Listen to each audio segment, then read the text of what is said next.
Bueno, pues para esto de los sistemas mecánicos jóvenes, la teoría o la física aplicada es la segunda ley de Newton, que si recuerdan sus clases de física, pues es masa por aceleración. Eso es igual a una fuerza, ¿ok? Esto hablando en movimiento lineal, ¿sí? Y bien, de manera más general, podríamos ver en un sistema mecánico que la sumatoria de fuerzas de disipación sería igual a la sumatoria de fuerzas de entrada. Esto por las cuestiones de equilibrio termodinámico, ¿no? Si nos vamos a las leyes de termodinámica, pues lo que entra a un sistema debe ser similar o igual a lo que sale, ¿sí? Por la ley de conservación de la energía. ¿Sí? Las fuerzas de disipación en los sistemas mecánicos pues serán todo lo que son los sistemas de resorte, amortiguador y las masas.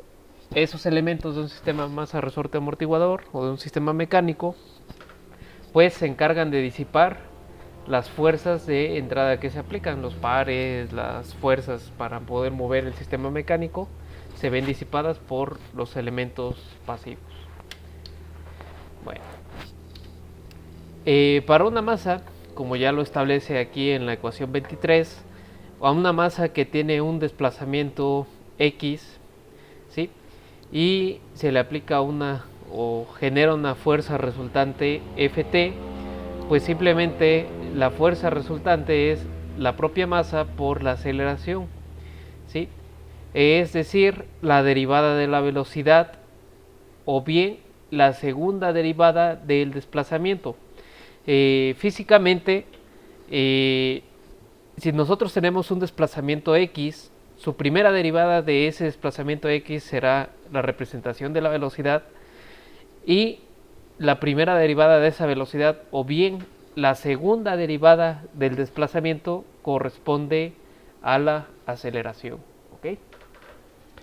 Bueno, lo siguiente es el análisis de las fuerzas que se generan sobre un resorte. ¿Sí? Si nosotros tenemos un desplazamiento X en un resorte, es decir, un cambio de longitud, se generará una fuerza resultante Ft con, digamos, con una proporcionalidad dependiendo de la constante de fuerza del resorte, que sería la constante K. Si nosotros tenemos dos desplazamientos entre los puntos en los que se encuentra anclado el resorte, generará dos tipos de fuerza, ya sea para un lado una Ft positiva o para el otro lado la misma Ft o puede ser negativa.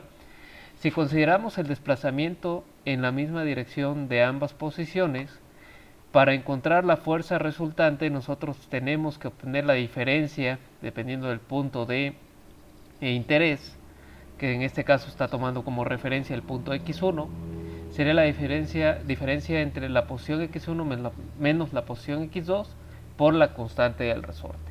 ¿Okay? Similar a lo que se establece en los análisis de mallas, cuando tenemos una corriente en un sentido y otra corriente en otro, o las corrientes en el mismo sentido del análisis, cuando se comparten en un elemento de la malla, pues estas tienden a restarse, ¿no? Por el sentido de circulación de la corriente. De manera similar en un amortiguador, este se opone a los cambios de velocidad, el resorte se opone a los cambios de longitud o de posición. Un amortiguador se opone a los cambios de velocidad, su fuerza resultante pues es la velocidad con respecto a la posición que tenga final el desplazamiento que tenga, mejor dicho, el pistón del amortiguador por la constante de amortiguación. Y similar a lo que tenemos en el resorte, si tenemos dos velocidades que circulan en la misma dirección o que se mueven en la misma dirección, tendremos, dependiendo del punto de análisis, la diferencia de las dos velocidades por la constante de fricción del amortiguador y esto nos generará la fuerza resultante. Si nosotros estuviéramos analizando el sentido contrario con respecto a x2, pues tendríamos que poner la expresión x2 punto, la primera derivada de x2, menos x1 por la constante de amortiguación o el coeficiente de fricción, perdón, viscosa. ¿Ok? ¿Alguna pregunta, jóvenes, hasta aquí?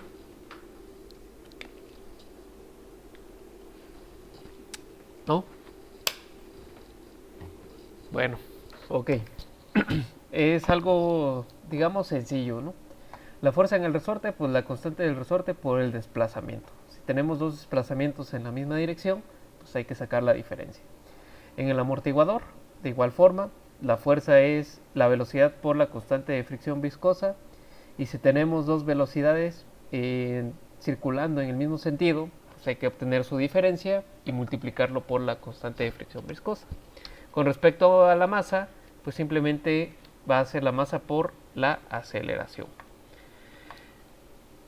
Bueno, César, no hay problema, el video creo que se mantiene fluido, así que lo que no alcances a oír correctamente, por favor, chécalo en el video. ¿Va? Ok. Bueno, vamos a ver el primer ejemplo en el que tenemos un sistema masa, resorte, amortiguador.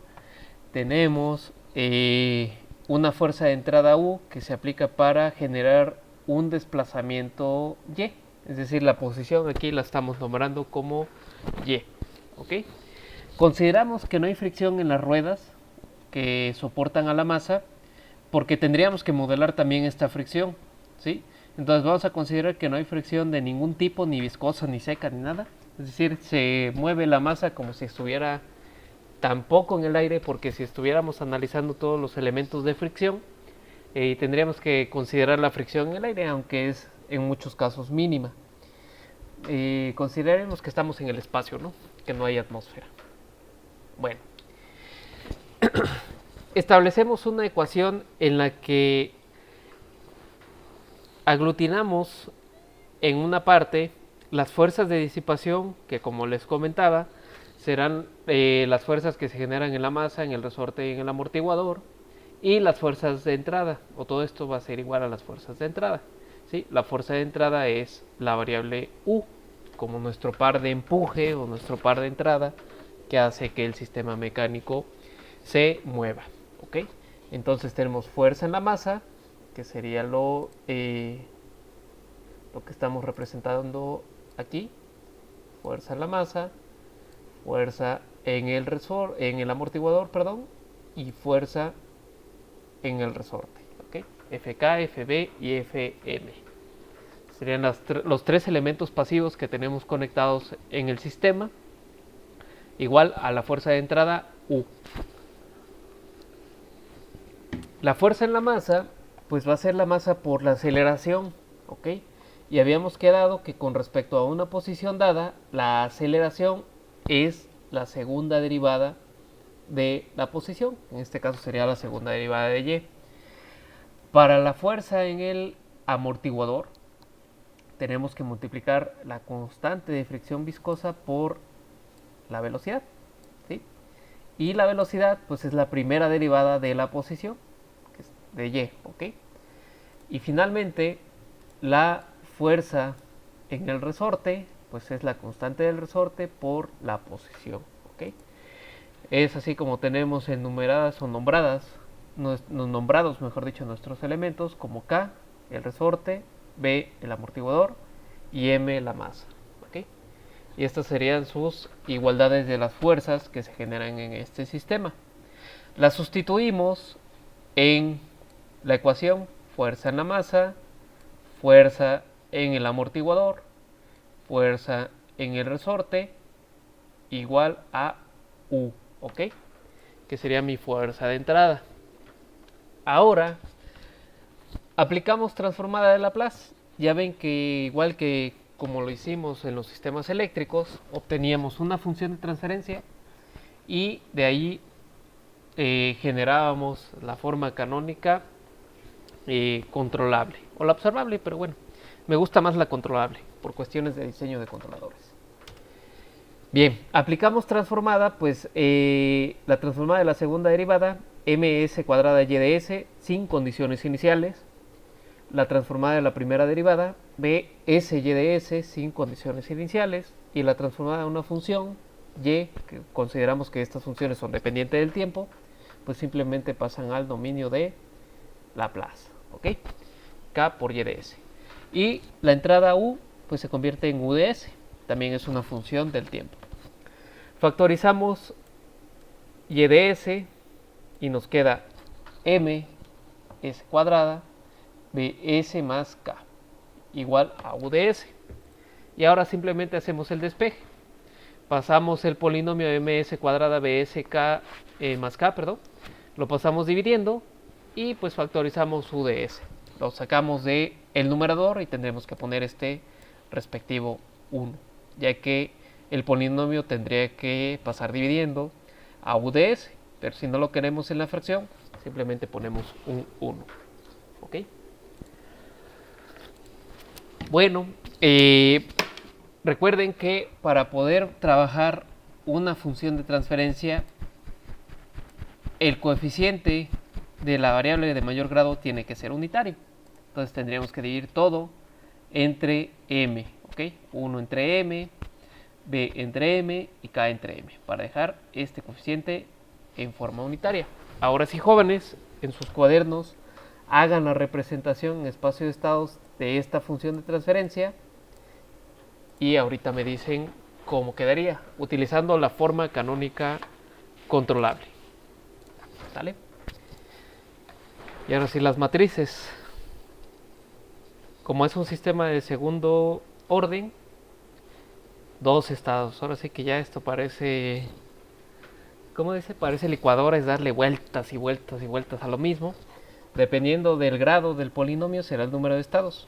Estamos viendo en general sistemas de segundo orden, por eso siempre salimos con nuestras dos derivadas, perdón, dos variables de estado y sus respectivas derivadas. ¿Okay? Ya nos ayudó su compañero con identificar los parámetros. Ahora pues basta con construir la forma canónica controlable. Esto también ya es de cajón. Un sistema de segundo orden en forma canónica controlable lleva en su primer renglón un 0 y un 1. Posteriormente ordenar los coeficientes A2 negativo, A1 negativo también, y la matriz multiplicada por el vector de estados sin derivar. Y posteriormente tendríamos que poner el vector 0, 1 también para sistemas de segundo orden en forma canónica controlable. Este vector ya estaría así como que fijo, un 0 y un 1 por 1. Y ya finalmente ordenar B2 en la matriz C, un 0, porque existe únicamente el coeficiente B2 y sería función de x1 la salida y, ¿sí? Es decir, escalada 1 sobre m. Y esta sería la representación final. Si se dan cuenta, y nos vamos a dar cuenta que el modelado de sistemas mecánicos de este tipo es más sencillo que el de los sistemas eléctricos. El de los sistemas eléctricos es un poquito más fastidioso, por así decirlo, por el sentido de estar analizando las mallas. ¿Ok? Ahora, si yo quisiera poner esta representación, es decir, esta ecuación, o esta ecuación mejor dicho,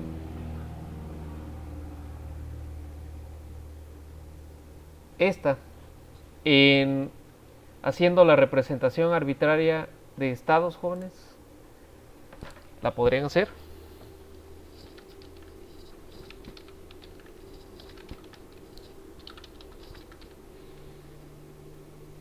Ahorita la hacemos o la hacen y vemos que esté bien. Hacer la representación en definición arbitraria.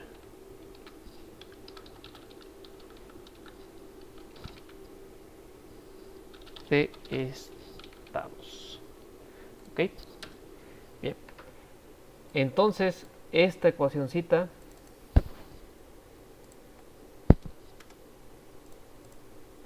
la ecuación 26, represéntenla en forma arbitraria de estados. ¿Ok? Si recuerdan, hay que definir el estado x1, el estado x2 y todo ese asunto, ¿no?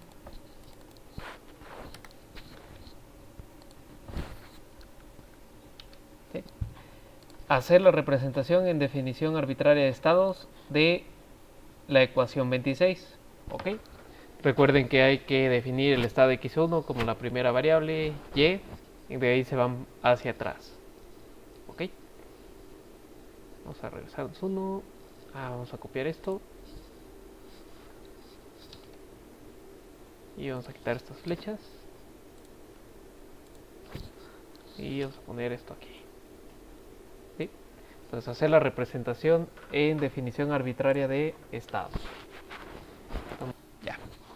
Bueno, les decía, teníamos este efecto de interacción con estos elementos y que caíamos en el supuesto de que tenemos unas posiciones y a su mismo tiempo velocidades, porque tenemos el amortiguador, que circulan en la misma dirección. Entonces, en el sentido que nosotros analicemos la masa 1, va a ordenar la posición x1. Y cuando analicemos la masa 2, va a ordenar la posición x2. ¿Sí? De igual forma sus velocidades. Les decía que los elementos K1 y K3, es decir, los resortes 1 y 3, no presentan efectos el resorte 1 sobre la masa 2 ni el resorte 3 sobre la masa 1.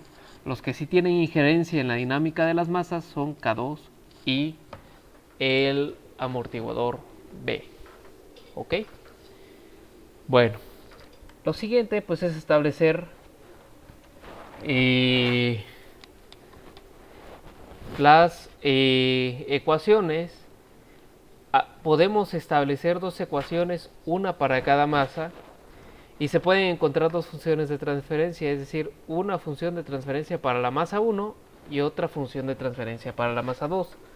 Pero para evitarnos esos enredos, lo que vamos a hacer es, cuando tenemos estos sistemas de masa resorte amortiguador de más de dos masas, lo que vamos a hacer es utilizar definición arbitraria de estados. ¿Okay? Porque si una masa, como lo vimos en el ejemplo anterior, me genera un sistema de segundo orden, un sistema de dos masas me genera un sistema de cuarto orden. ¿Ok? La masa me genera dos estados. ¿Ok? O dos derivadas. ¿Por qué? Por lo de la aceleración. ¿Sí? ¿Por qué? Porque masa por aceleración, si es masa por aceleración con respecto a x1, pues sería masa por la segunda derivada de x1. Y para la masa x2 sería masa por la segunda derivada de x2. Entonces tengo yo dos derivadas en cada una de las ecuaciones, pero de distintas variables. Al hacer, si yo buscara una función de transferencia, tendría una función de transferencia de cuarto orden, o un polinomio, en el denominador de cuarto grado. Entonces eso me indica que voy a tener 4 variables de estado. ¿Sí? Bueno. Para la masa 1, vamos a ver qué tenemos en la masa 1. En la masa 1, pues obviamente tenemos la fuerza en la masa, la fuerza en el amortiguador, que tenemos que analizar esa fuerza con la diferencia de la velocidad de x1 menos la velocidad de x2, la fuerza en el resorte K1, que únicamente va a depender de la posición x1, y la fuerza en el resorte 2, que ahí va a ser la diferencia de las posiciones x1 menos x2 por la constante de resorte. ¿Ok? Y listo. Eso sería todo lo que interacciona con la masa 1. Si se dan cuenta, no tomé en cuenta el resorte 3. ¿Ok? En la ecuación no aparece una fuerza relacionada con el resorte 3 y la fuerza de entrada se aplica sobre la masa 1, ¿sí? Que sería U. Sobre la masa 2 no hay fuerza de entrada. ¿Okay? Bueno, definimos las fuerzas. Fuerza en la masa 1, pues la masa 1 por la segunda derivada de x1 punto. De x1, perdón. La fuerza en el amortiguador, como les comenté, tenía que ser la diferencia entre las velocidades x1 y la velocidad x2 multiplicado por la constante de fricción viscosa. O bien, la primera derivada de x1 menos la primera derivada de x2. Para el resorte 1, pues es simplemente la constante de resorte K1 por x1. Y eso sería todo para la definición de todas las fuerzas que interactúan con el con la masa, mejor dicho, 1, ¿ok? ¿Alguna pregunta, jóvenes?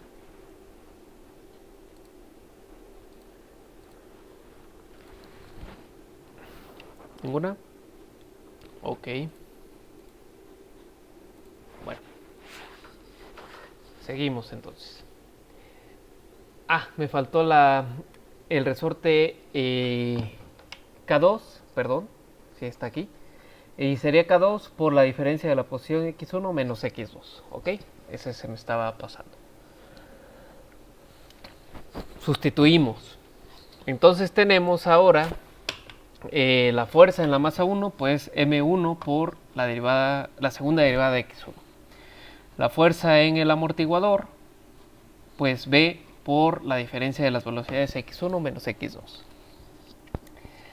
Para el resorte K1, pues K1 por X1.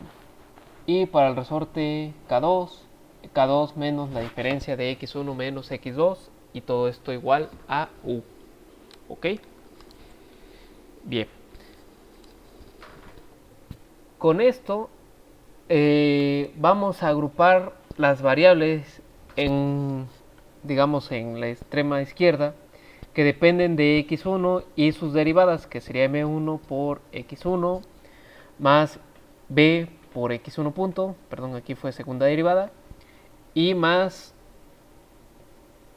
K1 más K2 por X1. ¿Por qué?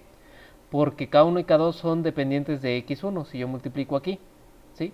Entonces puedo expresar la suma de los resortes y ya podemos ir identificando qué podría ser para no tener que establecer todo esto en el modelado y hacer simplemente la suma de los elementos que interaccionan. Déjenme regresar.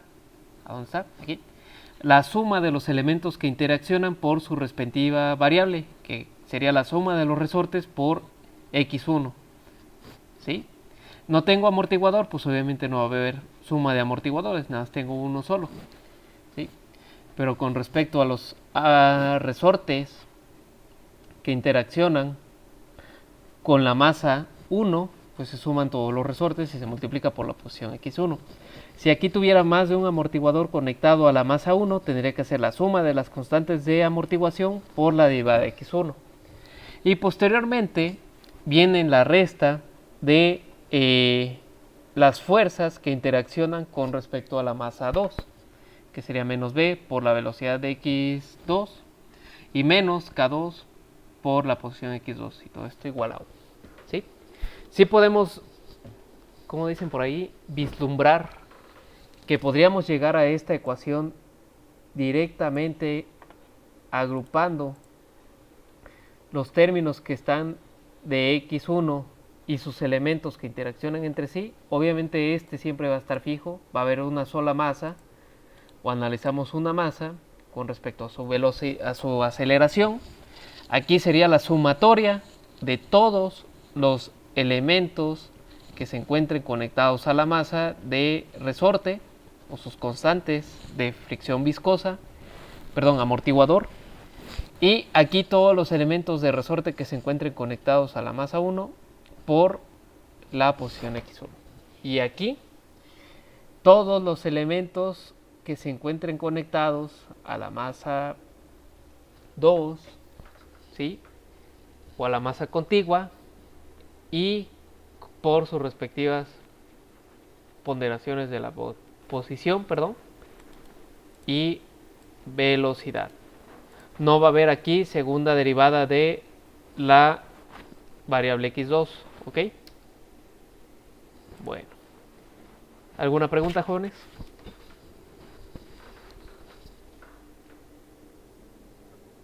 Ok.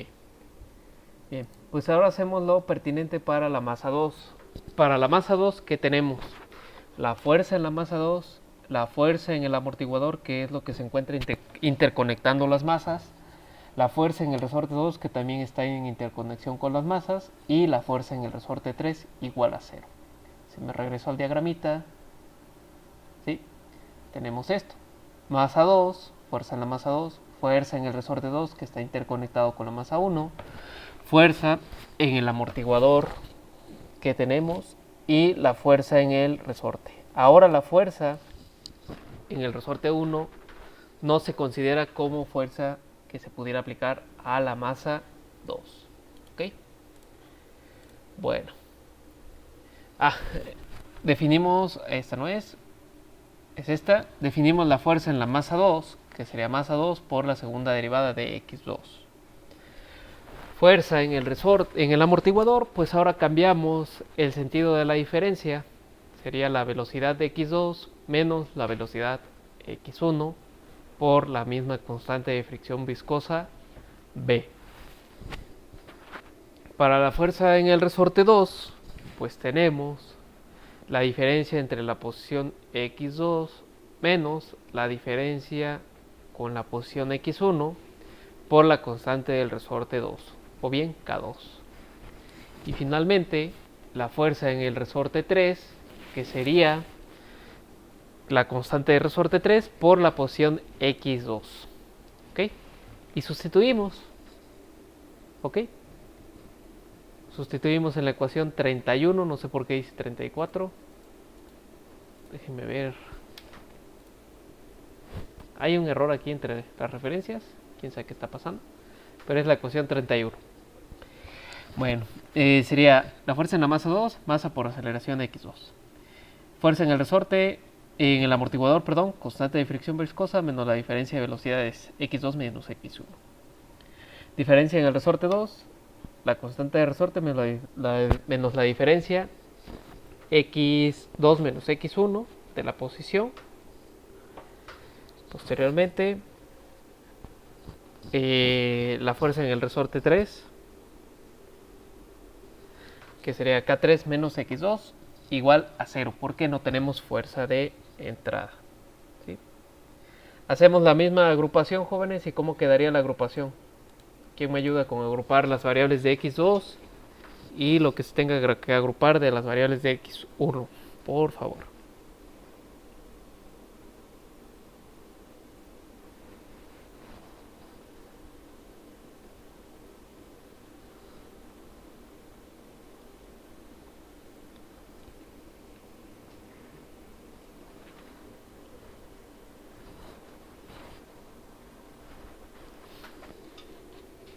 Entonces, así como lo explicó su compañero, esa sería la agrupación de los términos que dependen de x2 y los de interacción para el caso de la masa 2, que son los que dependen de x1.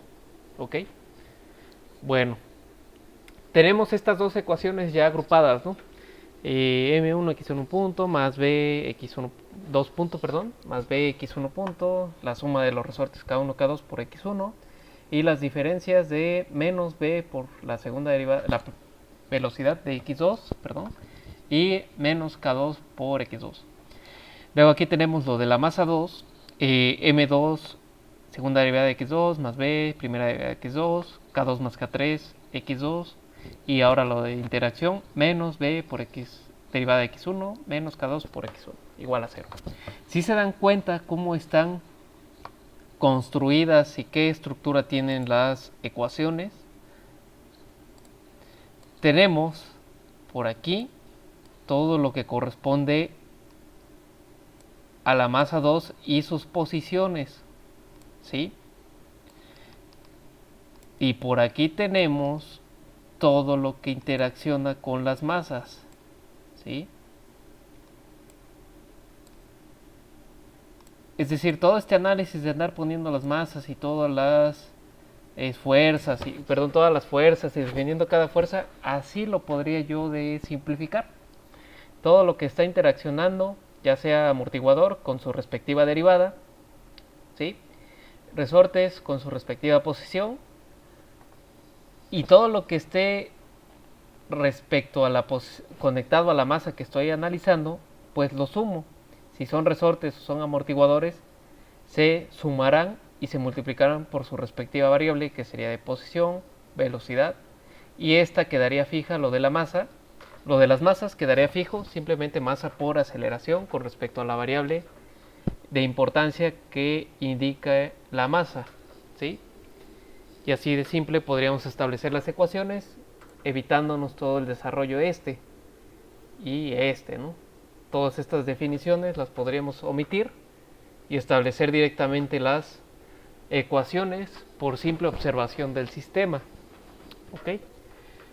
Bueno, lo que sigue pues ahora es definir los estados. ¿Por qué?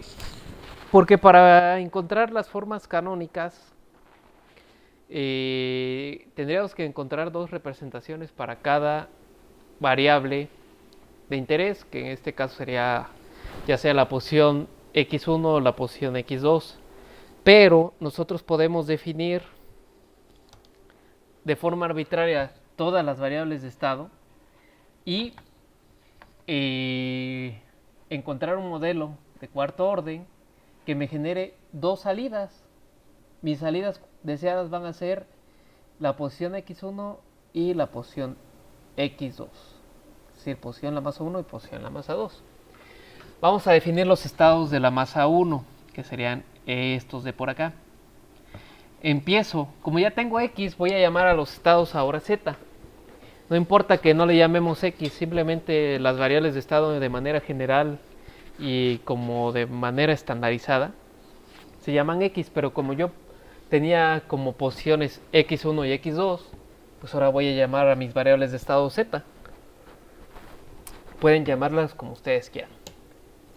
Entonces, x1 será z1, derivo, x1 punto será z2, y como ya no puedo derivar, z1 punto, como ya no puedo derivar z1, pues digo que z1 punto es z2, la siguiente variable de estado, y ahora si derivo, la segunda derivada de x1 será z2 punto.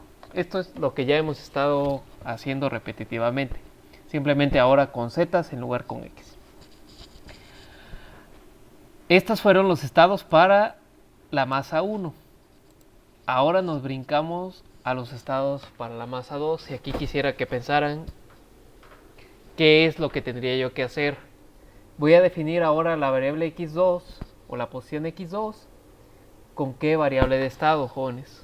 Sí, a la siguiente. Como no puedo utilizar z2, pues ahora utilizo z3. x2 o la posición x2 será z3, derivo, x2 punto igual a z3 punto, y como ya no puedo derivar z3 para obtener la segunda derivada de x2, pues llamo z4.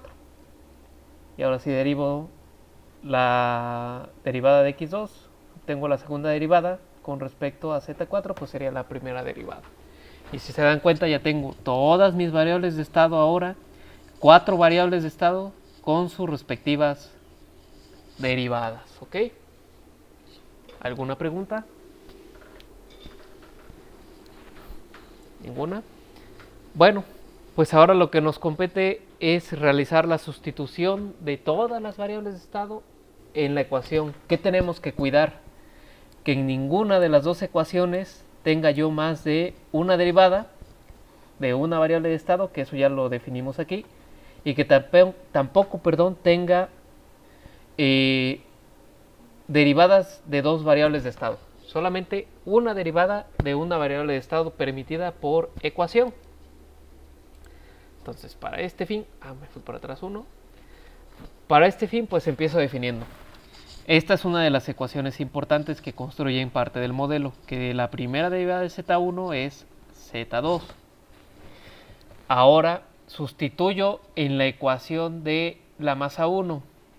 Masa 1 por la segunda derivada de x1. ¿Ok? Déjenme ir señalando así con una flechita. ¿Sí? Estoy sustituyendo la segunda derivada de x1 por z2 punto. ¿Ok? Lo siguiente, lo podemos dejar porque va a ir cambiando. Lo siguiente es sustituir z2 por la primera derivada de x1. Yo ya no puedo sustituir la primera derivada de z1 porque ya tengo la derivada de z2 y eso me lo prohíbe la representación en espacio de estados. Solamente una derivada en la ecuación diferencial. Seguimos. Sustituimos x1 igual a z1. ¿Sí? Listo, ya sustituimos todas las variables que representan o que son la representación espacio de estados de la masa 2. Ahora vamos con las de interacción. Z2, X2, perdón, punto, la voy a sustituir por Z4, es decir, menos B por Z4. Ya no puedo sustituir Z3 punto porque tengo esta, que es la que me manda, ¿sí? Que sería esta variable. Y finalmente, sustituyo donde está X2 igual a Z3, ¿ok? Y todo esto igual a U. ¿Hasta aquí alguna pregunta, jóvenes?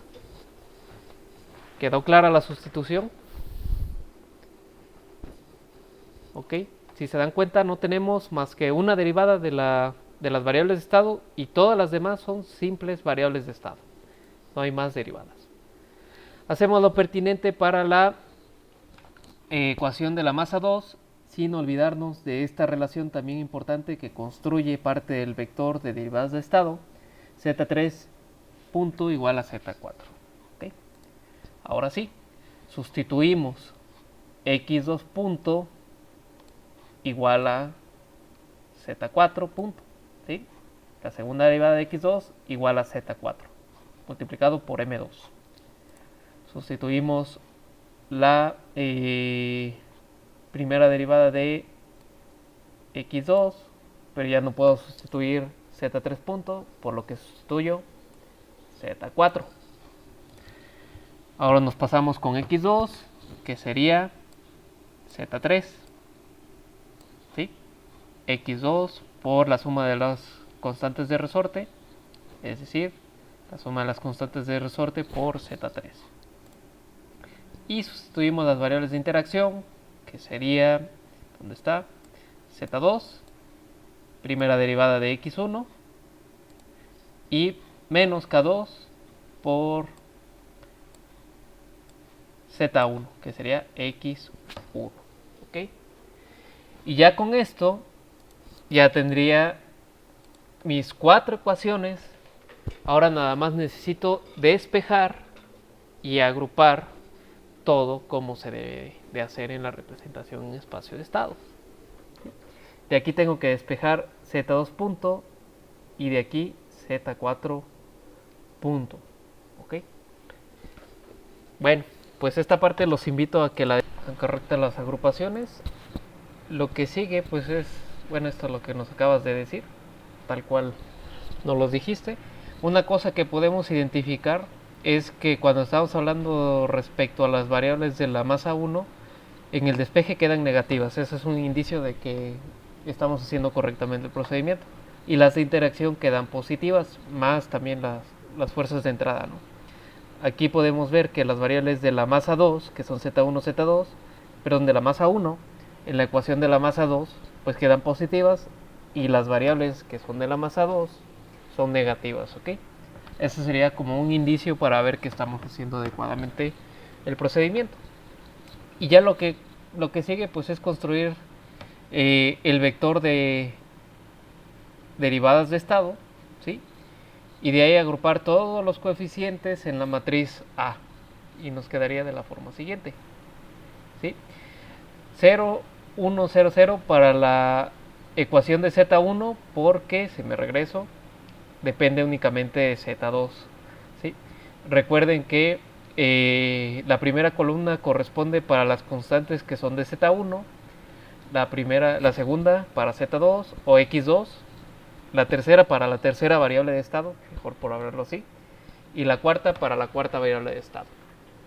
Nos vamos para la ecuación de Z2, pues quedaría menos K1 más K2 sobre M1 menos B sobre M1, positivo K2 sobre M1 y positivo B sobre M1, que serían los coeficientes que teníamos aquí en la ecuación de Z2, sin tomar en cuenta el de la U, ¿ok?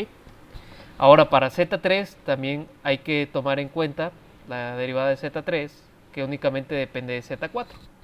Entonces aquí tendremos un 1 hasta, aquí me equivoqué, Este está mal.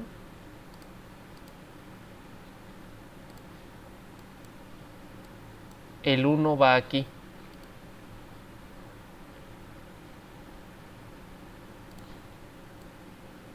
Aquí iría el 1, ¿sí? Correctamente. ¿Sí?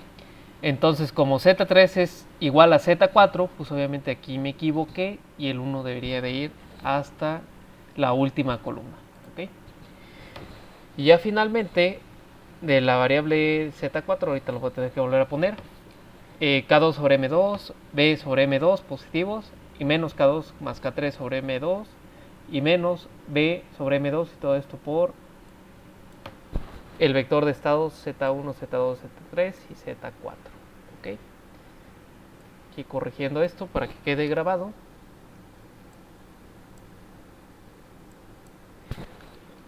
Así debería de quedar este vector de Z3, 0, 0, 0, 1. ¿Ok? Porque depende nada más de Z4. Y finalmente, pues construimos, déjenme regreso, todo lo que dependa de U. Z1 depende de U, no. Z2 punto depende de U, sí, 1 sobre M1. Z3 punto y Z4 punto depende de U, no. Entonces la matriz B me quedaría 0 para Z1, 1 sobre M1 para Z2, 0 para Z3 punto y 0 para Z4 punto, ¿sí?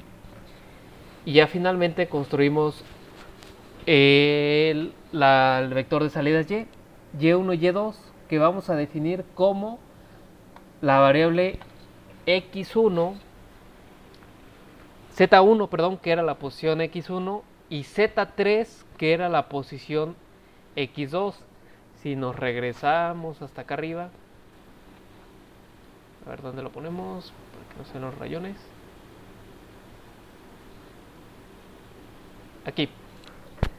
Las posiciones de salida va a ser la posición X1 y la posición, ¿dónde está? X2, que es Z1 y Z3. Para construir la matriz C, pues tendríamos para Y1, 1, porque es Z1, 0, 0, porque no depende de los demás. Y para Y2 sería Z3, 1 aquí, 0, ¿sí? Por el vector de estados. Y vuelvo a poner esto, 0, para que quede correcto, y 1, ¿ok? Que este error está, o esto estaba mal. Y este sería el modelo total. Podría decir, no, nada más me interesa como salida la variable X1, pues elimino toda esta fila con respecto a la variable Y2, y así me quedaría mi ecuación de salida para Y1, o la posición X1, que sería Z1. O si lo quisiera al revés, para Y2, pues así me quedaría la sola salida Y2, o la matriz C, 0, 0, 1, 0, porque Y2 depende de Z3. O las dos, que así quedaría la matriz. Esta clase de sistemas se conocen como, déjeme ponerle, este sería un sistema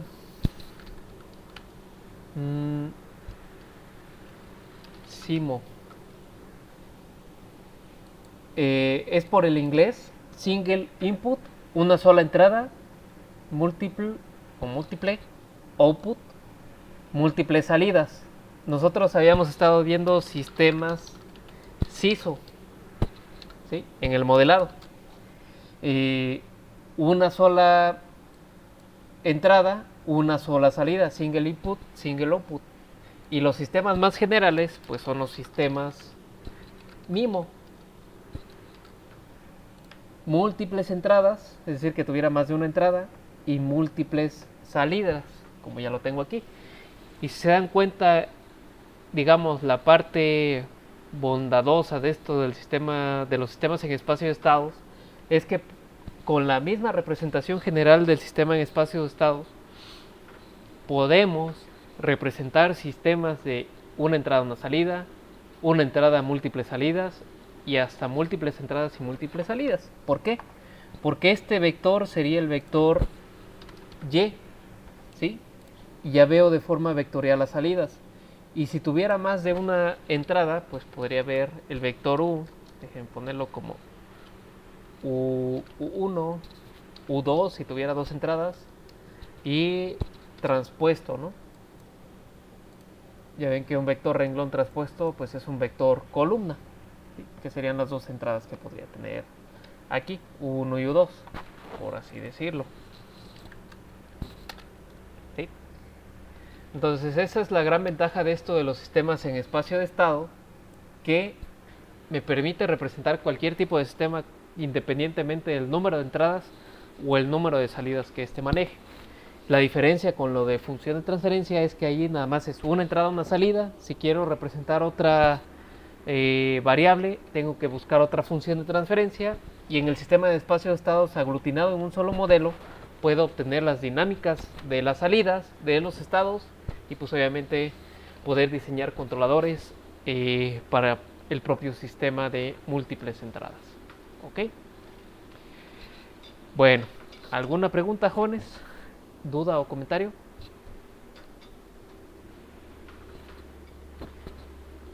¿Que haya hasta aquí? ¿Ninguna? ¿Ok? ¿Alguien más?